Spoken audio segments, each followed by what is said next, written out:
할렐루야, 할렐루야. 하나님의 은혜와 사랑이 함께하는 이 소중한 시간 되기를 주님의 이름으로 축복합니다. 우리 함께 축복합니다. 오늘 당신에게 좋은 일이 있을 것입니다. 함께 축복해 주기를 원합니다. 여러분의 고백대로 그대로 이루어지기를 간절히 소망합니다. 아멘. 저는 오늘 사무엘하 12장의 말씀을 가지고 고난의 한가운데를 지날 때라고 하는 말씀으로 함께 위로받고 소망을 얻기를 원합니다. 여러분이 사람이 살아가다 보면은요, 생각지 못한 일들을 참 많이 겪기도 합니다. 또 우리 인생의 여러 가지 작은 변화들, 주변 환경의 변화들을 또 일으키는 일들도 있죠. 예를 들면 이사하는 거나 어쩌면 은퇴하는 거, 졸업하는 거, 결혼하는 거, 아니면 취직하는 거, 이런 것들은 우리의 삶에 변화도 일으켜주고 여러 가지 환경의 변화도 일으켜줄 거예요. 그런데 그렇다고 해서 이러한 일들이 내 인생 전체에 완전히 뿌리째 흔들어 놓지는 않는다라는 거예요. 단지 내 삶의 변화를 일으키고 내 마음의 심령에 여러 가지 기쁨을 주기도 하고 또 슬프기도 하지만 내 인생 전체, 내 영적인 뿌리까지 흔들 정도의 일은 아니라는 거예요. 반면에 어떤 일들은 우리의 인생 전체의 뿌리를 흔들고 삶의 중심까지 휘청이게 만드는 일들도 있다라는 거예요. 대표적인 예를 보면 바로 우리가 사랑, 어쩌면 고난, 이런 것일 수가 있을 겁니다. 먼저 이 사랑이라고 하는 것은 우리의 삶의 동기까지 아주 깊이 파고 들어가는 겁니다. 그래서 뿌리 자체까지 흔들 수 있는 힘이고 에너지이기도 하죠. 사랑에는 항상 양면성이 있습니다. 어떤 사람은 이 사랑을 통해서 잘 세워지고 이 사랑을 통해서 또 반듯하게 그 삶을 사랑하는 사람이 있는가 하면 또 어떤 사람은 이 사랑 때문에 삶이 무너지기도 하고 파괴되는 사람도 있다는 사실입니다. 이처럼 사랑과 더불어서 우리의 삶을 또 한 번 뒤흔들고 삶의 뿌리까지 흔들 수 있는 것이 뭐냐? 아까 말한 고난도 그럴 거예요. 대부분의 사람들은 고난을 겪으면서 자기 삶의 인생의 구조조정을 갖게 된다고 합니다. 그래서 자기가 고난을 받을 때 정말 고난 중에 함께하는 사람은 나중에 또 함께할 수 있는 사람이기도 하지만 어떤 사람은 고난을 통해서 그냥 스스로가 정리되는 그런 관계들도 있다라는 거예요. 그러니까 내가 고난 받을 때 정말 도움이 되는 사람이 있는가 하면 그렇지 않는 사람들도 우리는 고난 가운데서 또 내 스스로가 정리하기도 하죠. 그리고 놀라운 것은 하나님은요, 많은 경우 고난을 통해서 우리의 삶을 다듬어 가시고 만들어 가시고 또 우리의 변화를 이끌어 가시는 경우도 있다라는 거예요. 그래서 우리가 성경을 보면 하나님이 쓰시는 사람들의 대부분의 사람들은요, 고난을 통해서 만들어지게 되고 또 고난을 통해서 값지게 쓰여지고 변화되는 것을 볼 수가 있습니다. 그런데 우리가 여기서 중요하게 생각해야 될 것이 하나가 있어요. 그렇다고 해서 고난이 내 삶에 꼭 다 유익한 것이냐라고 하는 질문을 한번 던져본다는 거예요. 그러니까 우리가 한 가지 잘못 생각할 수도 있고 또 오해할 수도 있다는 거예요. 고난이라는 것은 반드시 내 삶을 갖다가 온전한 모습으로 빚어낼 거야 생각할 때가 있어요. 정말 그러냐 그거예요. 무조건 고난이라는 것이 내 삶을 온전한 모습으로 만들어줄까? 아니에요. 고난을 잘 겪고 고난을 잘 받고 우리가 고난을 잘 겪어 나갈 때에 내 삶이 세워지는 것이지 무조건 고난을 겪는다고 그 삶이 세워지는 게 아니라는 거예요. 그러니까 고난을 통해서 그 고난을 올바로 우리가 감당하지 못하면 오히려 삶이 무너지기도 합니다. 고난을 제대로 대처하지 못하고 고난이 무엇인지 모르고 고난 가운데 그것을 바르게 대처하지 못할 때 오히려 내 삶이 무너지게 되고 내 인생이 고난 가운데 더 깊숙이 빠지게 돼요. 그러나 고난이 올 때 우리가 그 고난을 잘 대처해 나가면 오히려 그 고난이 하나님이 주시는 축복이라는 거예요. 그래서 사람들이 말하죠. 하나님은 축복이라고 하는 보석을 고난이라고 하는 보자기에 싸서 우리에게 주십니다. 그래요. 근데 그 축복이라는 보석을 보려면 이 고난을 받아야 되는데 고난을 잘 이긴 자만이 그 보석함을 열 수가 있다라는 거예요.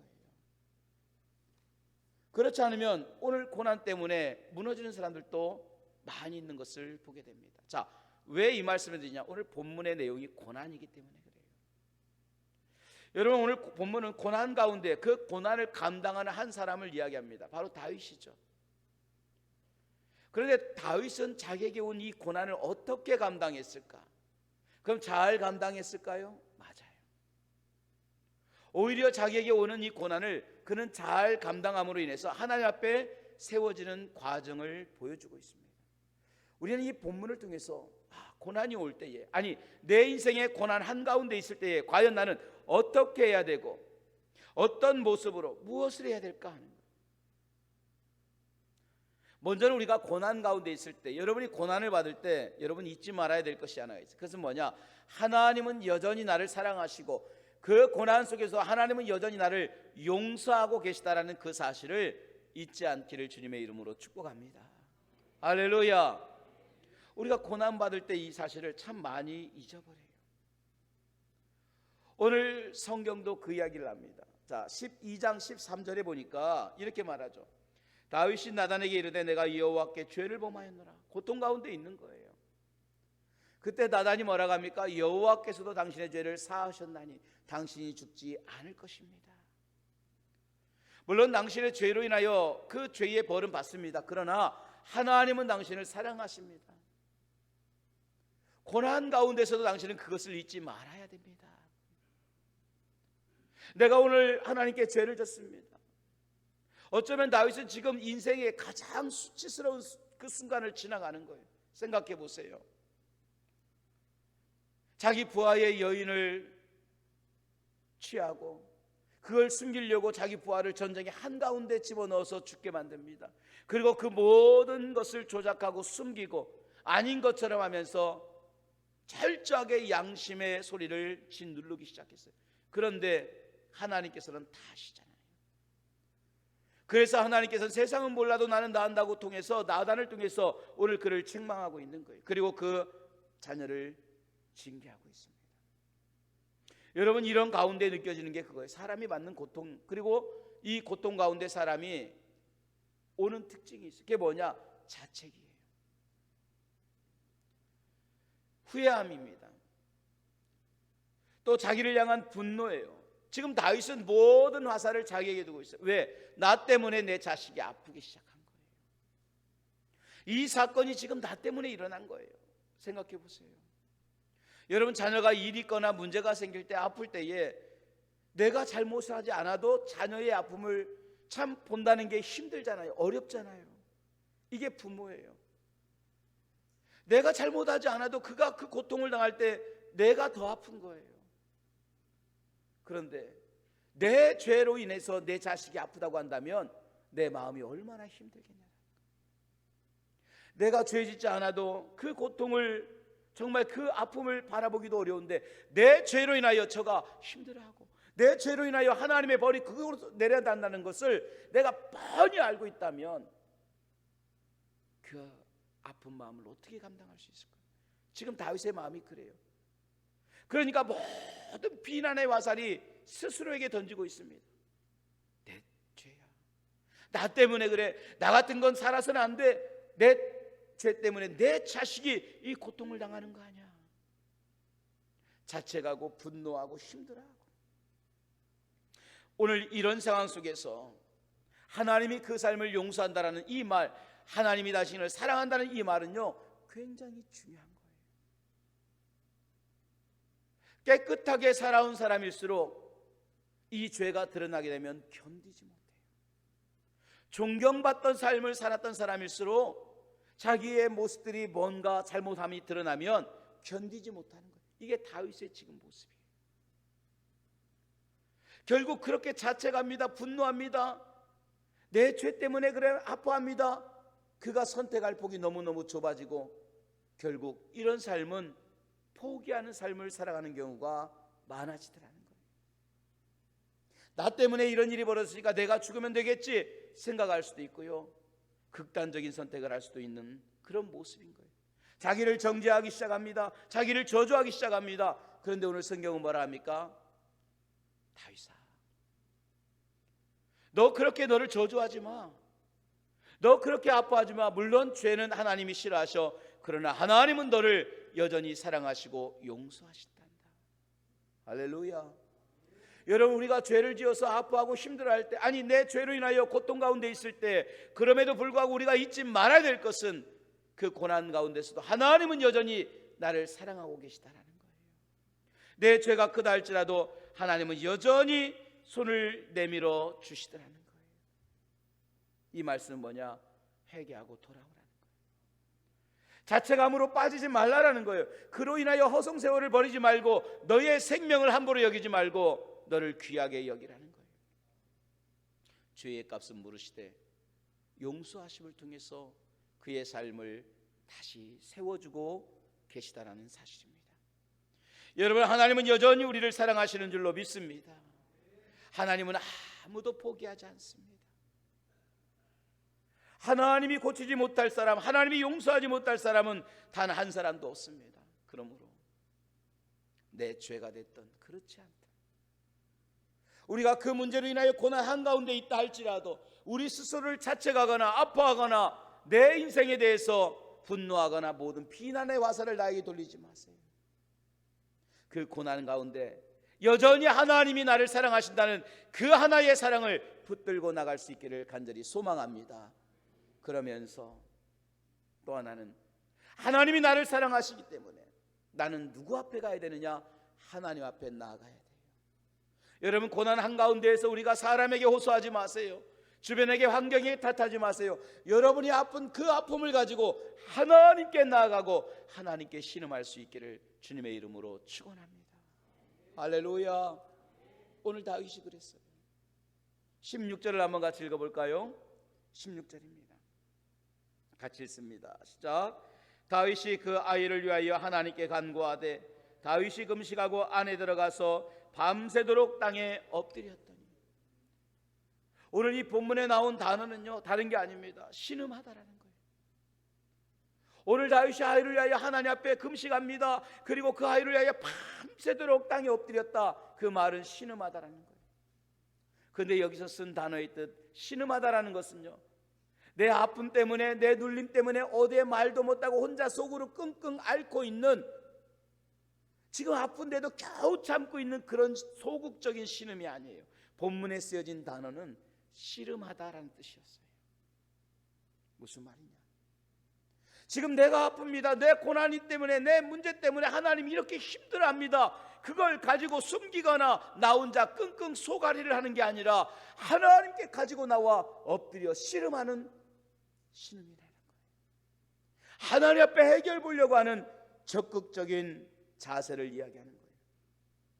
여러분, 다윗은 지금 어떤 씨름을 하고 있을까요? 어떤 씨름을 할까요? 물론 가장 먼저 자식을 고쳐달라고 하는 씨름을 할 거예요. 하나님, 우리 아이를 고쳐주세요. 하나님, 저 아이가 아파요. 하나님, 저 아이를 살려주세요. 간절히 기도했을 거예요. 그리고 그는 그것으로 끝나지 않았을 거예요.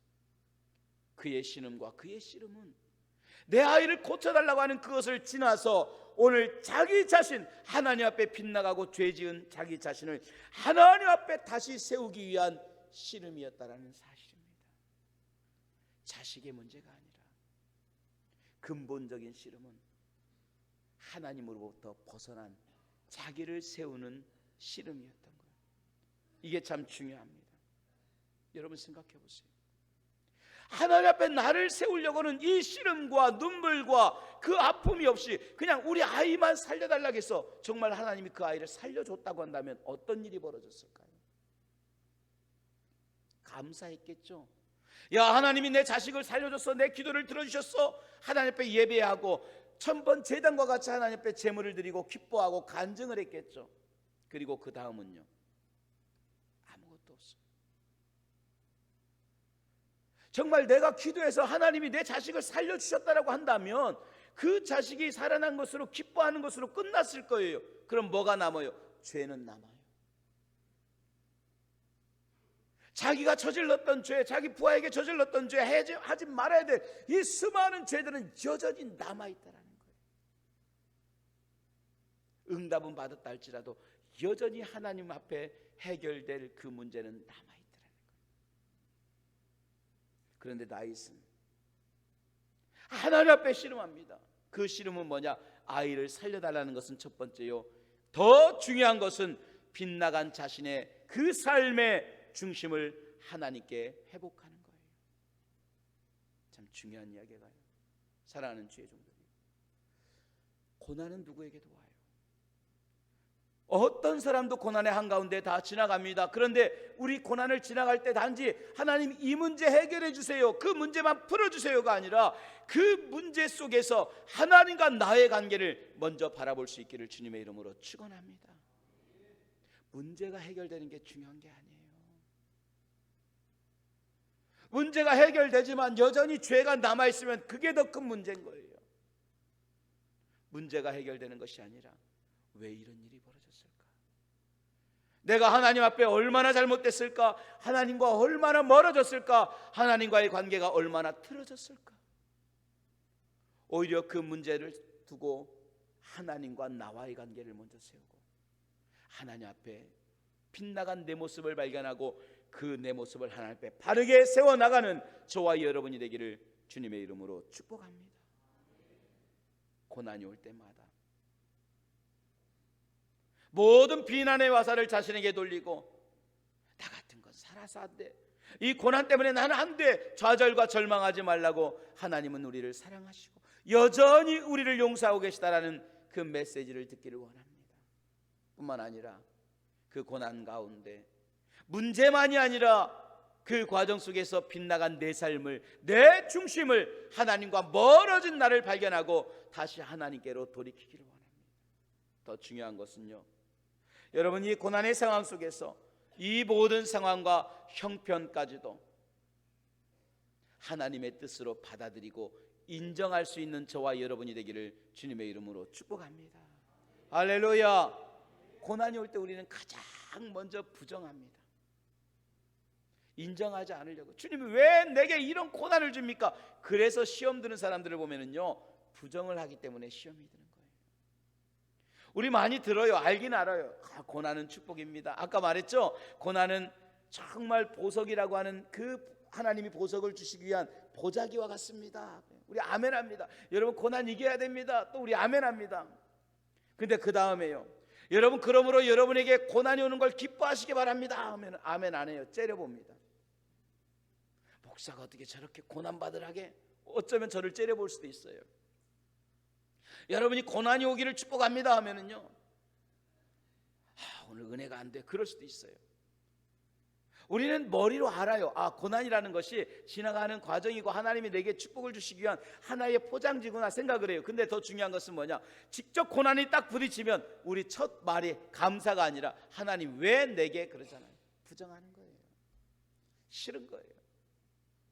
그래서 가장 많은 사람들이 거기서 시험이 들어요. 자, 근데 문제는, 자, 그렇게 부정하고 하나님을 떠나고 멀어진다고 해서 해결되십니까? 하나님이 주신 고난이니까 하나님 멀리 가면 하나님이 이제 손 안 대시겠지, 해결해 주시겠지, 하나님 떠나면 될 거야. 그래, 나 시험 들었어요. 그래, 그거 해결됩니까? 안 돼요. 어쩌면 더 깊이 들어가요. 오늘 본문이 그 얘기예요. 하나님 앞에 엎드려도 더 문제가 심각해집니다. 붙들고 하나님의 은혜를 간구해도 그럴 때가 있어요. 더 힘들어지고 어려워지고 더 막히고 더 안 되고, 하나님 이거 사업, 하나님 정말 해결해 주세요, 간절히 기도하는데 더 꼬일 때가 있어요. 오늘 아들의 문제를 놓고 기도합니다. 살려주세요, 살려주세요. 근데 어떻게 됐어요? 죽었어요. 기도대로 되면 좋겠는데 안 돼요. 그럴 때 다윗은 충분히 분노할 수 있습니다. 하나님 왜 안 들어주십니까? 내가 그렇게 기도했잖아요. 금식하고 밤새 엎드렸잖아요.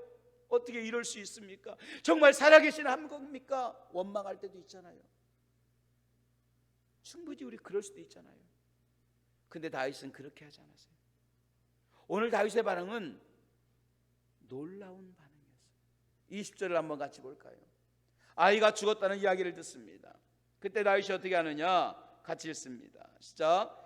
다윗이 땅에서 일어나 몸을 씻고 기름을 바르고 의복을 갈아입고 여호와의 전에 들어가서 왕궁으로 돌아와 명령하여 음식을 그 앞에 차리게 하고 먹은지라.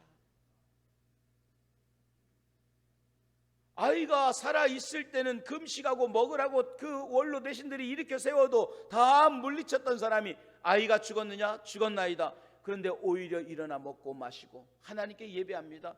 그랬더니 21절에 사람들이 놀라는 거예요. 아니 왕이시여, 아이가 이럴 때는 왕이 그 먹지도 않고 하더니 어찌된 일입니까? 그때 다윗이 22절 23절에 이렇게 말합니다. 같이 읽어볼게요. 22절 23절입니다. 시작. 이르되 아이가 살았을 때에 내가 금식하고 운 것은 혹시 여호와께서 나를 불쌍히 여기, 자, 하나님이 나를 불쌍히 여기서 내 간구를 들어주시소. 아이를 살려주실는지 누가 아냐. 그렇게 해서 내가 엎드렸던 거다. 자, 그런데 23절에 보니까 지금은 죽었으니 내가 어찌 금식할 수 있느냐. 내가 금식한들 그 아이가 다시 오겠느냐. 내가 갈 수는 있어도 오지는 못하는 거, 그거 하나님 뜻 아니냐. 여러분 20절부터 23절까지 내용은 한 가지입니다. 하나님의 뜻이야. 어쩔 수 없어. 참 중요해요. 하나님을 인정하는 거예요. 수긍하는 거예요. 하나님의 선한 뜻으로 받아들이는 겁니다. 지금의 상황이 하나님이 허락하신 가장 선하고 가장 좋은 길이라는 것을 받아들이라는 거예요. 나 못 받아들입니다. 상관없어요. 난 도저히 안 됩니다. 할 수도 있어요. 그런데 성경은 뭐라고 하느냐? 내가 할 수 있는 것이 아니라는 거예요. 한마디로 결과는 우리의 몫이 아니에요. 우리가 할 일은 뭐냐? 결과가 아니에요. 우리는 하나님 앞에 엎드리는 겁니다. 이 고난이, 이 아이가 살기를 원하여 내가 하나님 앞에 엎드리고 금식하는 것처럼 이 문제 해결해 달라고 하나님 앞에 엎드리는 거예요. 내 자식의 문제 해결해 주세요. 하나님 이 부채의 문제 해결해 주세요. 이 가정의 문제, 물질의 문제 해결해 주세요. 엎드리고 울면서 금식을 다 할 수 있어요. 근데 중요한 것은 뭐냐? 그 다음에 결과는 하나님의 몫이라는 거예요. 할렐루야. 근데 우리 인정하지 않잖아요. 내가 할 수 있는 것은 결과가 아니에요. 과정입니다. 엎드리는 것까지. 그 다음에 하나님이 하시는 거예요.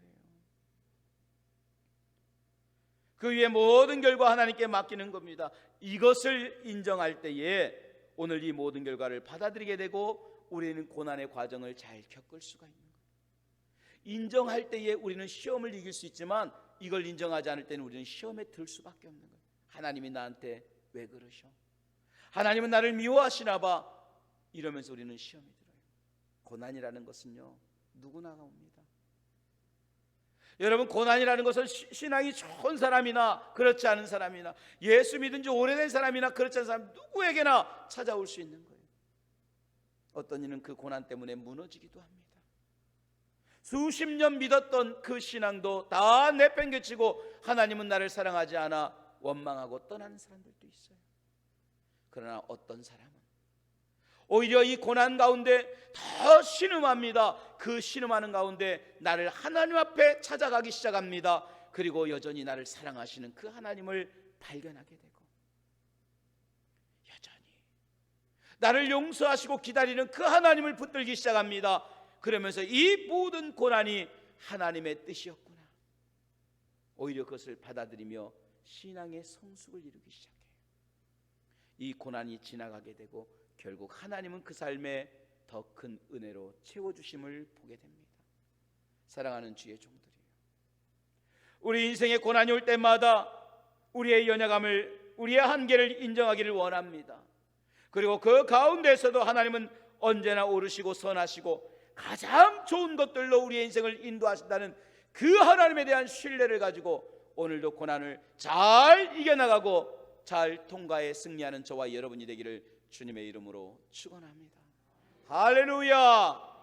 기도하겠습니다.